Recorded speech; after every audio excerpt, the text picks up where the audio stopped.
Thanks for joining me today, boys and girls. Today we're going to read a story called Goldilocks and the Three Bears. This story has been retold by Dr. Alvin Granowsky. Once upon a time, there were three bears who lived in a little house in the woods.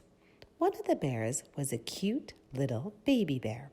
One was a middle-sized mama bear. One was a great big papa bear.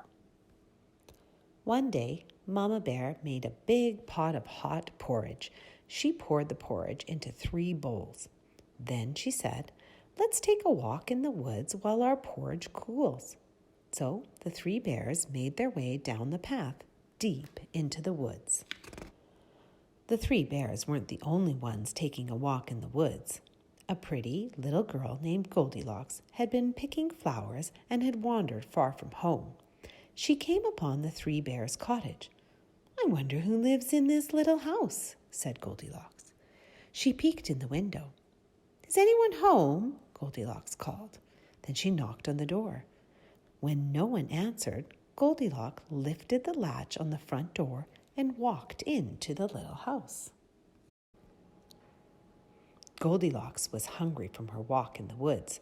She saw 3 bowls on the table. "Oh, porridge," she said. "I'm so hungry and it smells so good." First, she tasted the porridge in the big bowl. "This porridge is too hot," said Goldilocks. Next, Goldilocks tasted the porridge in the medium-sized bowl. "This porridge is too cold," she said. Then she tasted the porridge in the little bowl. "This porridge is just right," she said. So she ate it all up. Whose bowl do you think was the biggest bowl that was too hot for Goldilocks? Goldilocks was tired from her long walk in the woods. She saw 3 chairs in a row. First, she sat upon the great big chair. "This chair is too hard," she said. Next, she sat upon the middle-sized chair. "This chair is too soft," she said. Then Goldilocks sat upon an itty-bitty chair. "This chair is just right," she said.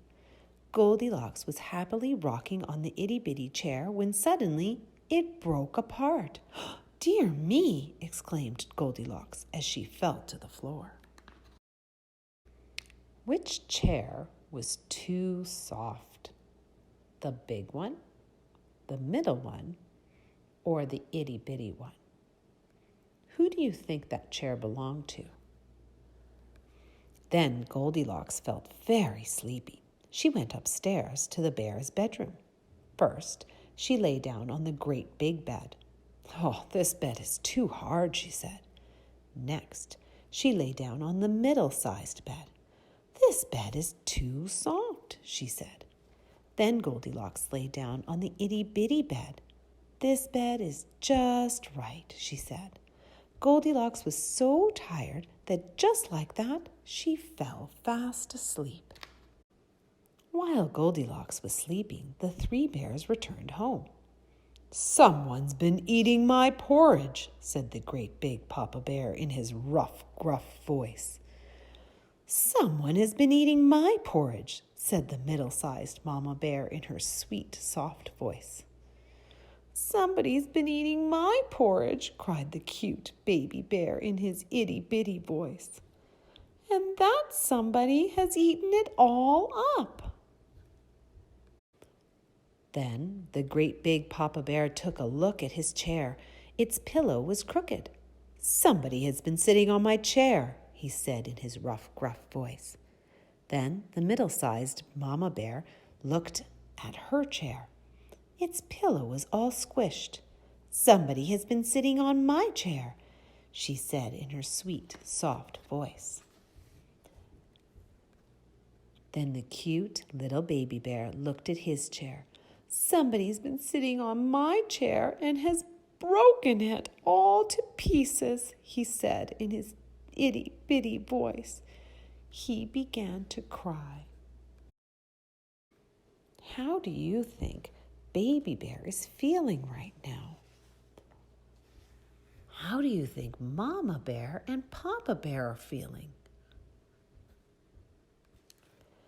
The three bears ran upstairs to see what else had been done.